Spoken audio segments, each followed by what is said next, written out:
Guys, may kikwento ako sa inyo. Alam nyo, one time sa usapan namin ni husband, sabi ko sa kanya,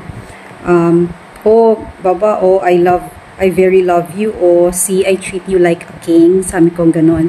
And then, alam nyo yung response niya, sabi niya, you only have one king it's your Baba God. Sabi niya ganon. Tapos alam nyo, sobra akong natuwa. Natuwa ako kasi for me, it's an achievement. Dahil siya yung nakakasama ko araw-araw, di ba? And siya yung number one na nakakakilala sa akin sa mga panahong to. Kasi dati, of course, yung family ko ang mas nakakakilala sa akin. But then now, kung ano man ako ngayon, ano man yung mga pagbabago, it's my husband who knows me very well. Kasi siya yung kasama ko araw-araw di ba? Siya yung nakakita ng mga reactions ko, kung galit man ako, or sad ako, or happy ako, di ba siya yung nakakita nun sa akin araw-araw. And ibig sabihin lang that when he said that, when he commented na ganyan ako, na si God pala, yung nakikita niyang king ko, it means na yun yung dinidisplay ko araw-araw. Yun yung nakikita niya, yun yung nafe-feel niya. To think na I never said that God is my king. Hindi ko pa nababanggit yun sa kanya.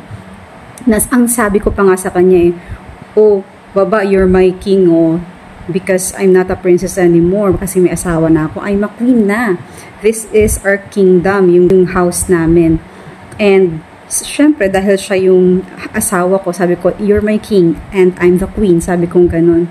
To think na yun yung naririnig niya sa akin. But then, yung nakikita niya, yung na-comment niya is, no, I'm not your king. It's God. It's your God. Sabi niya ganun.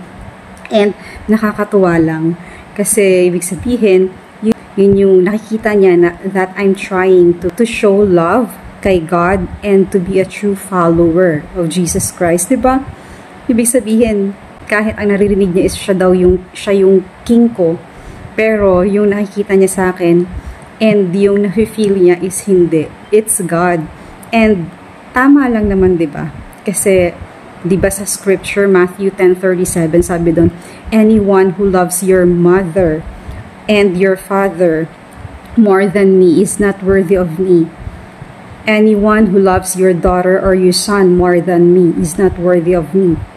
Diba? Siyempre, kasama na dun yung husband kasi family members. Diba? So, sa mga nanonood, it's very good that you love your husband, your parents, your siblings, your family members. It's very good, but then do not forget that God should be number one. Thank you for watching.